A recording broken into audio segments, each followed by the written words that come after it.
Welcome to Sideline Sisters, where we empower women in sports one conversation at a time. We celebrate the women who make the WNBA legendary while providing our unfiltered thoughts and analysis on the game. Winsider is expanding its network to include more diverse voices that are knowledgeable and passionate about the WNBA. Hear from the women who are redefining WNBA coverage and hoops talk. I'm Jasmine Harper. And I'm Ace Pedraza, and you're courtside with the Sideline Sisters.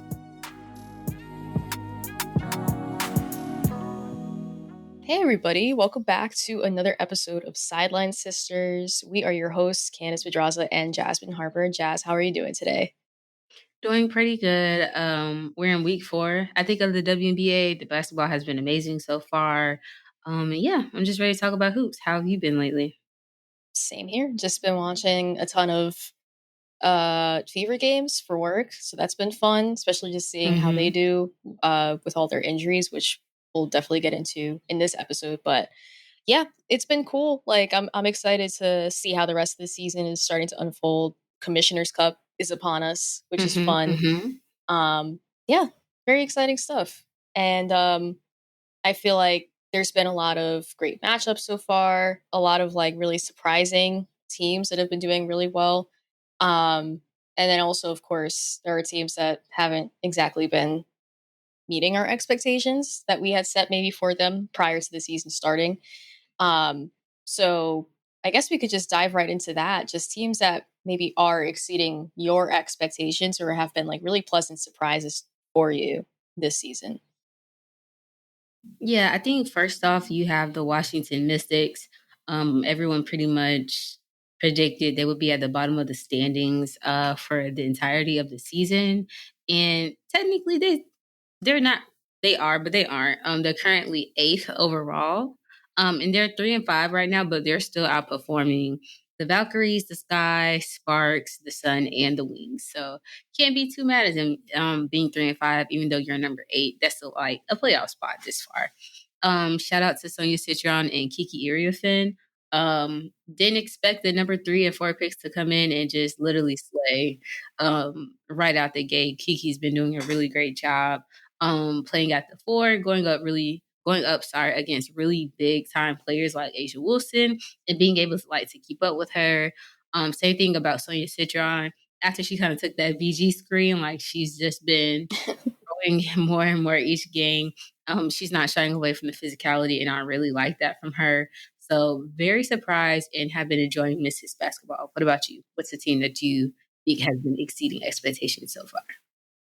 Yeah, I mean, shout out to the Mystics because they are low-key the other team that I was thinking of when thinking about exceeding expectations. Like you said, it's not like they're like the 2 seed and really shocking the world in any way, but they are very clearly playing a lot better than I think anybody could have expected them to, especially with the fact that they were coming into the season with a new coach, a really new roster, and a lot of rookies. So I feel like the expectation was maybe lottery team that was kind of scrappy, and now they're just kind of a scrappy team that could fight for the 8 seed and be an annoying team to play in the postseason. So that's really cool. And yeah, Kiki Iriofin is averaging a double-double, which is just shout out to that. And the Mystics in general are one of the better defending teams in the WNBA this year. And I think part of that is probably her plus Sonia Citron, who's one of the better young wings in the league. So yeah, absolutely. I would say also the Valkyries, who are, like you mentioned, 9th in the league. I was more so expecting them to be more so in the bottom rung of the WNBA standings, and that's no knock on them. It's just the fact that they had a lot of pieces that I didn't necessarily see the vision for coming out of that expansion draft and free agency. I felt like they should have signed more bigs. I felt like they were very guard heavy, and honestly, it's worked out very well for them. I feel like them leaning on 3-pointers hasn't exactly worked out for them the same way that maybe it's worked out for a team like Atlanta or Phoenix. But once those start falling, I think it'll be a very different feel to their offense. But especially shout out to Kayla Thornton, who's really kind of made that team her own after getting taken from the Liberty. And I probably should have looked up how to pronounce her last name before we recorded, but the rookie Janelle Saloon, I believe. She has been really, really great for them on both ends of the floor. So, yeah, the Valkyries have been pretty good to start the year. Like, they've lost some close games. They've gotten blown out. They're kind of getting the entire experience in one shot. So on the flip side, who has been disappointing you? And I hate to ask because I know there are some teams that are your teams that you have to name. Yeah, I mean, it's no secret that the storm is like, I don't know if it's a hurricane, a tsunami, an earthquake, a volcano erupting, maybe everything all at the same time. Seattle needs help, like from the top to the bottom. And I'm so like, it's not that they're necessarily like bad in the standings because right now they're at 500. They're 4-4 this early into the season. That's still pretty good. But the defense that they're relying on so heavily at certain points in the game just like collapses. And then offensively, we're having a bunch of different struggles going on. The whistles are not friendly towards the Storm either, even when they're home. Like the game that they played against the Aces, they had a really tough time, especially Gabby Williams, trying to like not foul consistently. So it's actually crazy that they're not having a better start to the season like I thought they would. And even the Aces, I believe they're 4-2 right now. However, a lot of their like late game scenarios, I guess, is where they kind of like push through just based off experience, with Chelsea Gray, Jackie Young, and Asia Wilson, Kia Stokes as well. Being on the team since Becky Hammond came there, they kind of have that experience to know when like, hey, we need to win this game, we need to lock in. That's cool, but I need you to have that energy from start to finish because the up and down during the game is kind of like the storm as well. Like it's kind of hurting them, and that's where those losses came in.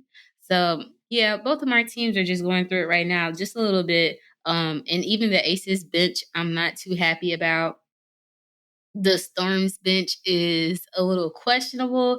They're producing, but we have a couple like DNPs for people.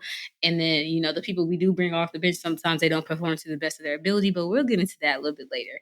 But yeah, Storm Aces, my two teams. I don't have any other teams in the W. I need you to perform. We can't have another Lynx Liberty final. I'm sorry. I need something different. All right. I'm just saying. No, that's fair. It was a nice series. It was a good basketball series, but it was so ugly.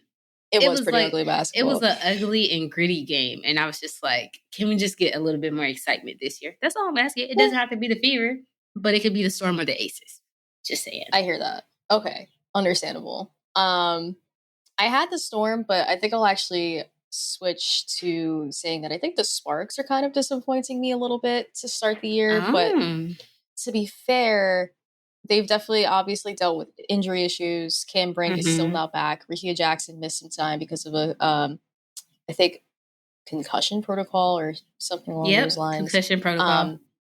And then she was out for a bit for personal reasons. So I think she's back tonight if they play tonight, or she's just back for their next game, which I do not remember off the top of my head when their next game is, but she has been a really big part of that offense that's missing, I feel like. And a lot of the offense has been kind of let Kelsey Plum cook, which is fun because she is cooking and she's one of the best scorers in the league this season. And she's definitely, if the Sparks were winning more games, would have been somebody who might have snuck into the MVP conversation had she been playing at this level and they were also winning. But I think same for them. Their bench is a little bit thinner than I would have anticipated for the year. That does not help them. So they're relying on their starters to really do a great job. I think that her, Azrae Stevens, Dearica Hamby, those are players that you could always rely on, but you can't always just live and die by, I guess, your big three, so to speak. So that's a team totally. That I think with health, they will look a lot different. But right now, they're kind of missing the mark. And I also wanted to say, to your Storm point, according to the WNBA stat site, personal fouls drawn, the Storm draw the least fouls on average in the league. They are 13th. So you were totally right. They have a pretty pretty bad whistle to start the year. Very bad whistle. I will say on the Sparks bit though, I think health is a big factor this season, and we're gonna get into that next. But just leaning into the Sparks, we kind of already knew Cameron Brink would be out for probably about a year after she tore her ACL last year. Ray Burrell was a shocker. Her going down the first game of the season. I don't even think they were like 5 minutes into the game before that happened. And then of course Rickea Jackson takes some time away. Totally cool with that. Azurá Stevens has really stepped up amid everything that's going on, including injuries. Right now, she's averaging 13.8 points, 9.3 rebounds, and 1.3 assists. She's doing really well.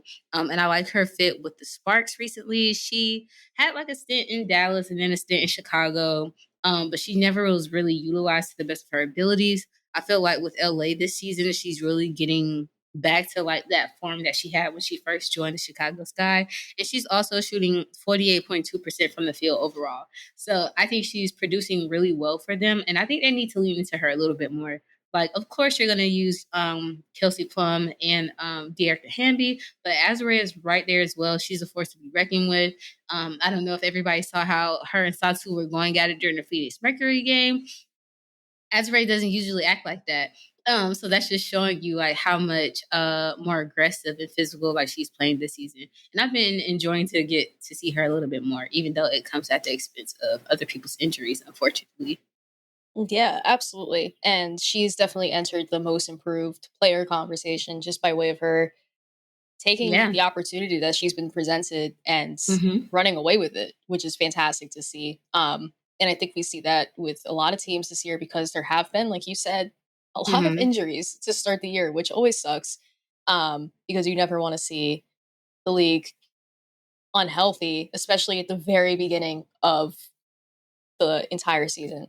We already touched on the Sparks, Cam Brink, Ray Burrell, Rickea Jackson. They've been the big names that we've been waiting to see come back for them. For the Wings, we've seen Paige Bueckers go down with a concussion.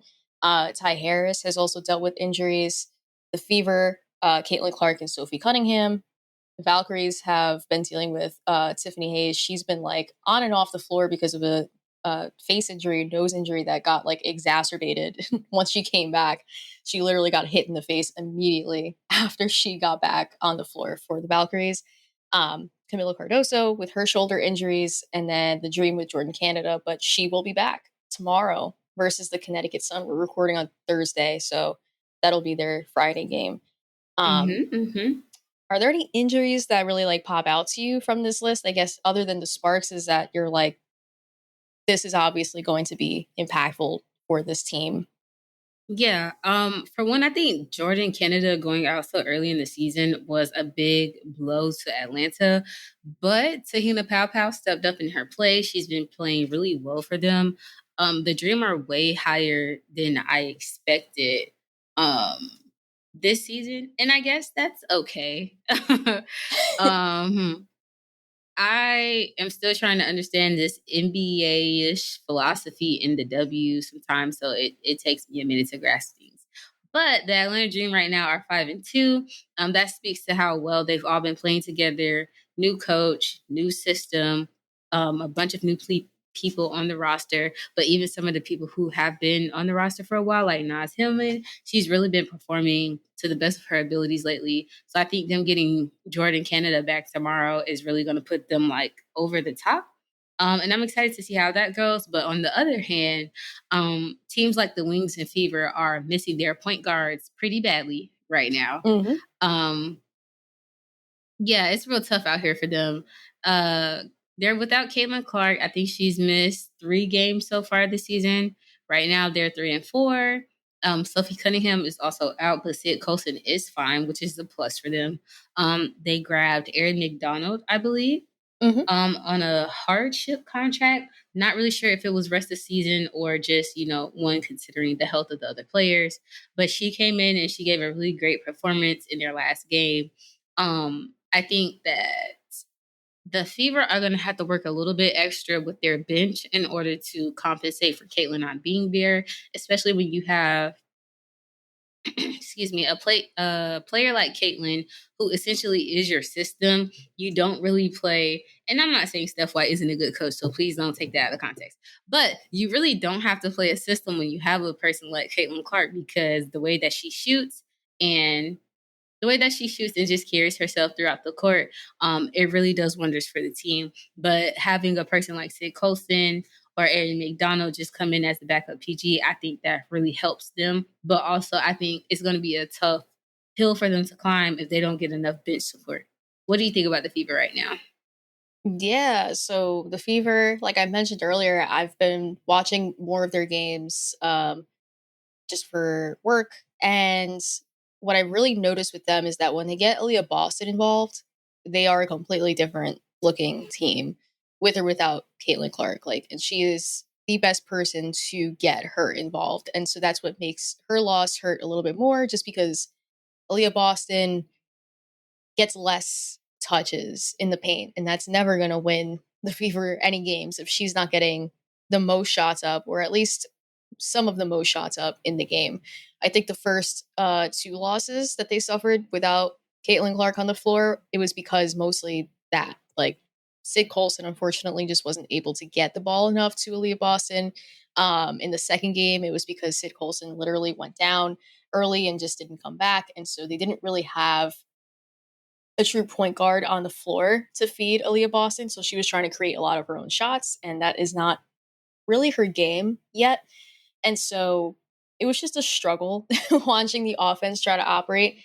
And then Ari McDonald came in, and it was just like someone like switched a light on for their offense. And with her on the floor, she actually played more minutes than Sid Colson in that third game with no Caitlin Clark. She put up her stat line was, I believe, 7 points, 5 assists, 3 steals. She was drawing fouls on defense. She was playing excellent defense the entire game. Mm-hmm. She was not afraid to shoot. Even if she wasn't hitting them, like, she was taking those shots, and that helped spread the floor. And most importantly, she was finding everybody on the floor. Once she was driving to the basket, she was looking to just immediately spray it out. And I feel like her speed and her athleticism really, really helped them. And that's something they are obviously missing with no Caitlin Clark, who is, you know, one of their faster guards, obviously, is somebody that is not afraid to shoot and who is going to be looking to pass first. So I think for as long as they have McDonald on the roster, they will start to win more games without Caitlin Clark. But I don't know how much longer that will be sustainable, especially because it seems like she's not going to be back this weekend. They only have one game this weekend. It's against the Chicago Sky. Then they have a game next Tuesday. She didn't want to answer whether or not she'd be back for that game either. So I don't know how many more games they could really sustain it for, but I loved what I saw from Ari McDonald in that game. And I feel like it does suck, unfortunately, that I don't think they'll be able to keep her on unless they waive somebody who's on the roster right now, because they signed her to a temporary type of hardship deal, which was necessary definitely after Sophie Cunningham went down. So, yeah, Caitlin Clark injury, obviously a big deal, but with her on the roster, it's been looking a lot smoother, at least one game in. I definitely agree. And even continuing on that point guard tip, the Dallas Wings are without both of their leading point guards right now, Paige Bueckers and Ty Harris. Ty has been sort of, I guess, a little unhealthy since the season initially started. She sat out some preseason games. She came off the bench a little bit. But even when she was in the game, she had really impactful minutes, which it really sucks for Dallas. Right now, they're at the bottom of the standings again, 1-7, which is, we were just here last year. This is how you secured Paige. And now we have Paige, and you're really not that much better. But I think it's a combination of things. I don't think it's just the acquisition and the injury of Paige. I think that in free agency, they got... Okay, hold on. Let me find it. Sure, yeah. So I can say this nicely. You know, people think I hate the Dallas Wings, and it's like, no, I think I'm pretty objective, but I call it like I see it, and I don't like to mince my words. I think that the best signing they made during free agency was Dejanay Carrington and Ty Harris, and I'll leave it at that. anything after that, it's just kind of like we'll see how it goes, and we're seeing how it's going. It's not getting us far. We're 1-7.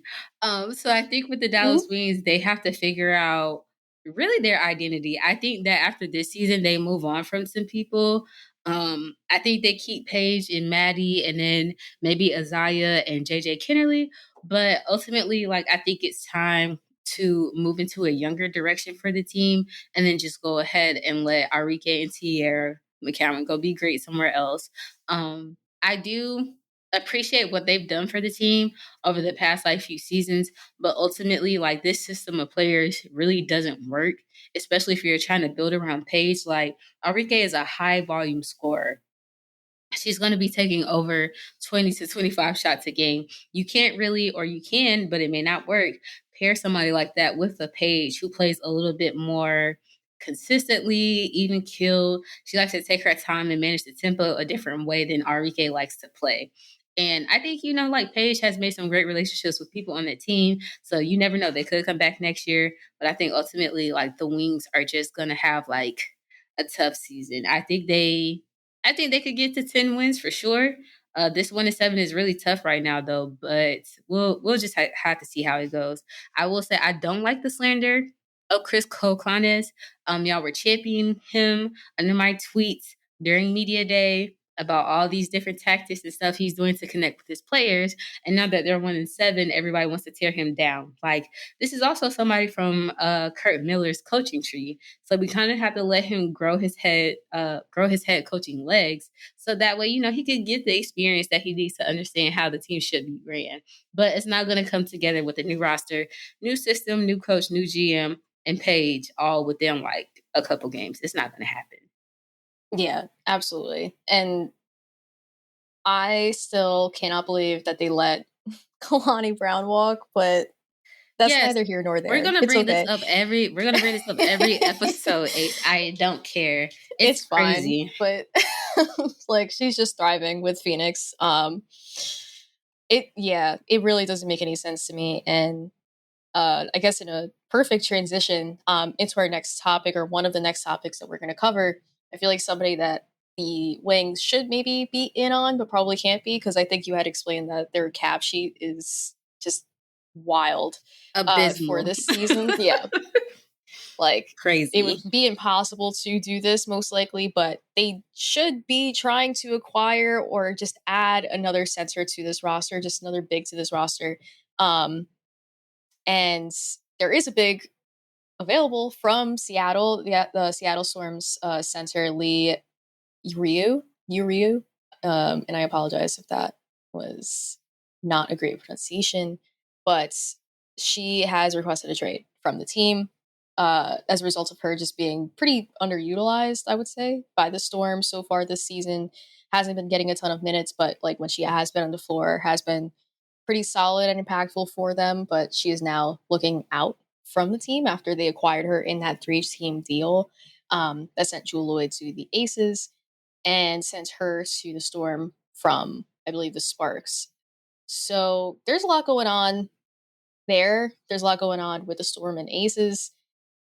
I guess we could dive into just news from the week related to the WNBA. And obviously the biggest story came from Callie Finn of the Las Vegas Review-Journal in relation to an incident that had happened apparently in the post-game handshake between the Aces and the Storm.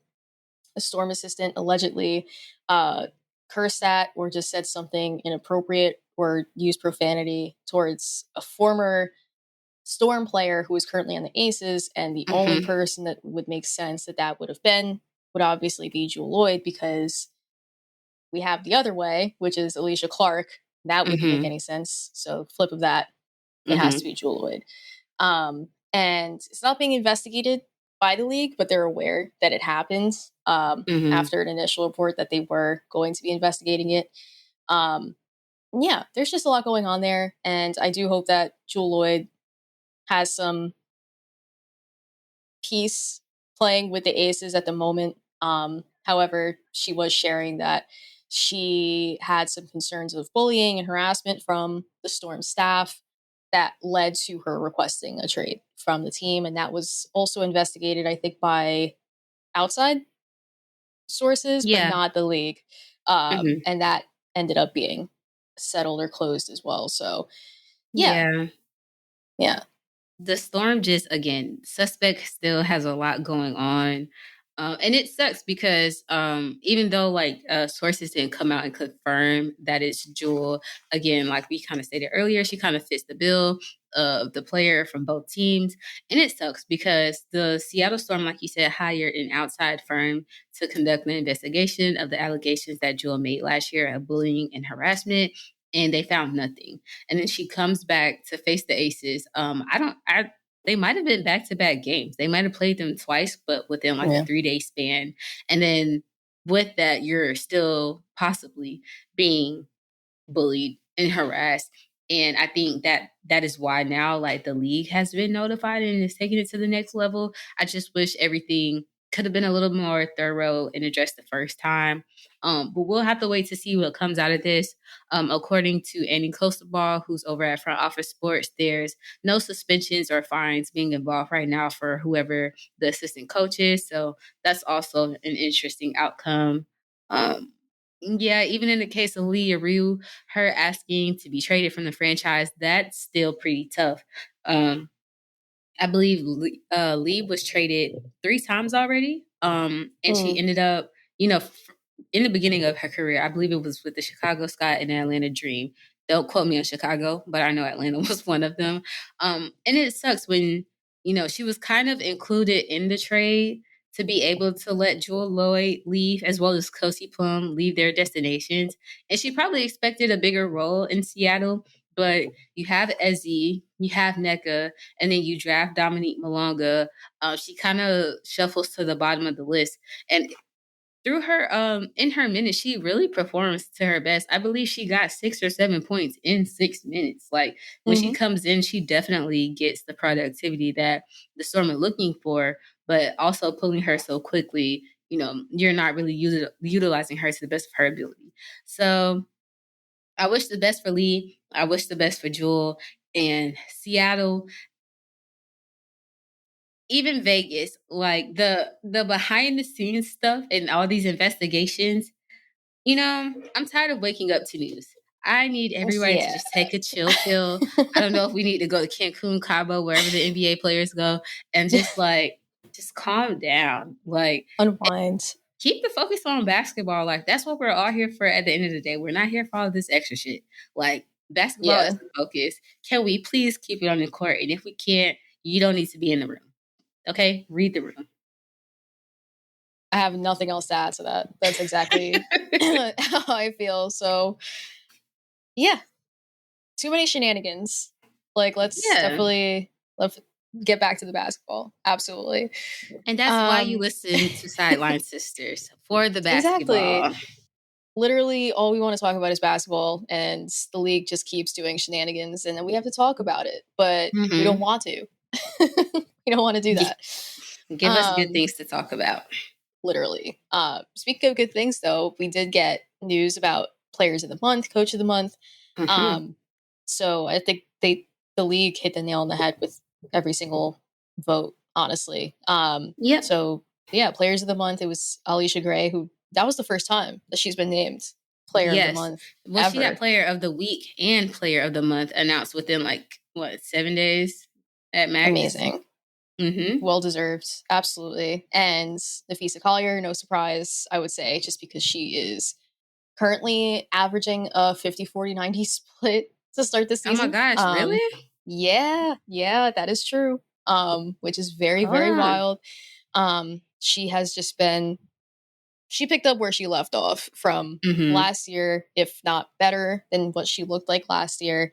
And she's definitely separating herself or attempting to separate herself in the MVP conversation early. So, oh, wow. She is 50-40-90. That's crazy. She's the first person, well, at this stage in the season to do it since Elena Delle Donne. She's the only WNBA player who's ever done it. Yeah. Greatness. We are witnessing it. Coach of the Month went to Sandy Rondello, the Libertyers 7-0. On the year. I could have seen that going to Cheryl Reeve as well, but I think either one would have been deserving just because both teams have been literally unstoppable to begin the WNBA season. I think maybe if Phoenix wouldn't have lost twice, I think they're 5-2 right now. If Phoenix didn't lose, it probably would have been Nate Tibbetts, honestly, because nobody expected Phoenix to be this good. And even they're ruining my agenda about this positionless basketball thing. And it's like, it's really starting to get to me like, why can't my takes be right now? But in terms of like health and what I was saying, like that definitely happened. I thought Satu was going to go down before everybody, but apparently it's Kai and AT. So, hey. I know. Yeah. It sucks for AT. They don't have a timeline for her return yet from her calf injury, which does make sense because calf injuries, you always want to be careful. I feel like we always see, with Achilles tears, often prior to that, there was a calf injury that was probably mismanaged. And then as a result, that happened. So I hope they take their time giving her time to come back. I don't think that's her first one either. I think it might be her second or time aggravating like one of her calves. So I hope it's not the same one. Yeah, hopefully not, because she was doing such a great job with Phoenix to start the year. Positionless basketball has definitely been her bag, especially with Satu. And Satu's been awesome to start the year. So right. Oh my gosh. Yeah. Okay. Quick shout out to Angel Reese. That screen you set on Alyssa Thomas' sister. Oh my God. That was, finger absolutely snaps. Like that was crazy. And AT was so mad that she got caught. She yanked on Angel's jersey. And I just think that is so hilarious. Like, yeah, you're going to come down with me if I'm going down. That was an amazing screen. So shout out to Angel. Like, we know Alyssa Thomas for setting screens like those, but to catch her off guard like that, like, yeah, you ate that one thing, sister. Yeah, everyone kept stitching together the video from Angel's rookie year last year.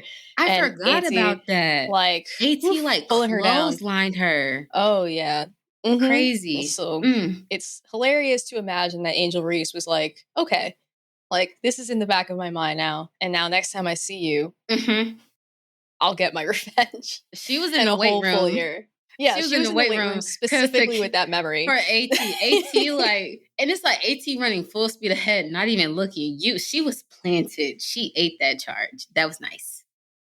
Absolutely, shout out to Angel Reese. Having a good season so far. But yeah. So outside of Sandy Brondello, we also had Kiki Iriafin, who had won Rookie of the Year. Or, oh my gosh, Freudian slip. She won Rookie of the Month. Y'all heard that, right? Ace maybe he's Rookie of the Year. Someone's gonna cut this. They're spreading misinformation. Misinformation. She won Rookie of the Month with the Washington Mystics, which is very, very much so well-deserved. She and Sonia Citron honestly could have battled it out for co-Rookie of the Month for this award, but very much so deserved by Kiki to get it. She has been averaging so far in 8 games played for the Mystics, 14.6 points per game. She's also grabbing a total of 10 rebounds per game. She has been shooting really great from the field, about just over 50% from the field, hitting her free throws. And if you watch any game with her, I feel like you, maybe like me, would be surprised to just see how easily she's been kind of like just bulldozing through veterans who are trying to defend her, finishing through contact, getting people into foul trouble, staying very poised. Like, she does not play like a rookie, much like Sonia Citron doesn't really seem to play like a rookie. I think it speaks to equal parts her talent just coming into the WNBA just fit very well. And then also, I think Washington just has a really good set of veterans that are definitely helping both her and Sonia like acclimate very well. Like Steph Dolson has to be a great vet to be learning from if you're Kiki. Brittany Sykes, even you have Shug Sutton. Yeah. Aaliyah Edwards too. Oh my gosh, Aaliyah Edwards. Right. And I'm only saying Aaliyah because when she took down Stewie in Unrivaled, Stewie didn't score a point in the one-on-one matchup. And then 2, she went up against Nafisa Collier in the 1v1 championship game. And she held her own pretty much for like 75% of the game. And then Fee just hit her with those experienced veteran moves. It was a wrap after that. But I think Aaliyah is a good person for, Kiki to kind of lean on because, she's been in her position last year. And if I have somebody who was just in my spot telling me, hey, go after this person, perform to your best of your ability. Don't hold back. I'm going to listen. I'm going to follow suit. And we see where that's gotten her so far this season. Absolutely. And yeah, I don't think she's going to slow down. And I think that her and Sonia are going to have a very interesting battle, like throughout the season, in terms of like very friendly battle, obviously. But between who is the better rookie between the two of them, Paige has plenty of time to, of course, kind of get back up in those rankings, I guess, like whatever rankings you consider official. But right now, Kiki's definitely running away with it, just from her all-around game. And so shout out to her. It also doesn't help that the wings are 1-7. Like, the wings are not helping Paige. Yeah, it's you have to take that into account. Like, just because somebody is performing individually well doesn't mean that it's going to translate to awards. An MVP can be like have an MVP season, but then their team is ranked like 10th. It's Kelsey Plum and Los Angeles Sparks. You're not going to get picked, unfortunately. It just is what it is when it comes to that. So I hope that people kind of lay low on like the Paige not getting Rookie of the Month or however it pans out for Rookie of the Year, even though Ace already spoke on it. You know, we'll just see how it goes. But I think Paige, like you said, Paige has time.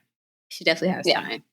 Absolutely. And just a general shout out to the Liberty and Lynx. They are both undefeated on the season and weirdly don't face each other until kind of like more so through the season, which is a little interesting from a scheduling perspective. They could, you know, hypothetically meet up again in the Commissioner's Cup, and we saw how that went last year. Right. The Lynx definitely washed them. Understandable. Great game from them, but they don't play till July 30th, which is pretty like far into the WNBA season. Yeah. Like that's like on the back end of the second. Well, that's like after the All-Star break, no? Like, yeah, it's like a week or two after All-Star, actually. Which is very, very interesting. And I realized that the other day, doing like Commissioner's Cup research. So, but the Lynx are 8-0, the Liberty are 7-0. I will say for the Liberty, they have had a very, I don't want to say easy, but they've had a very favorable schedule to start the year. I want to pull it up. Yeah.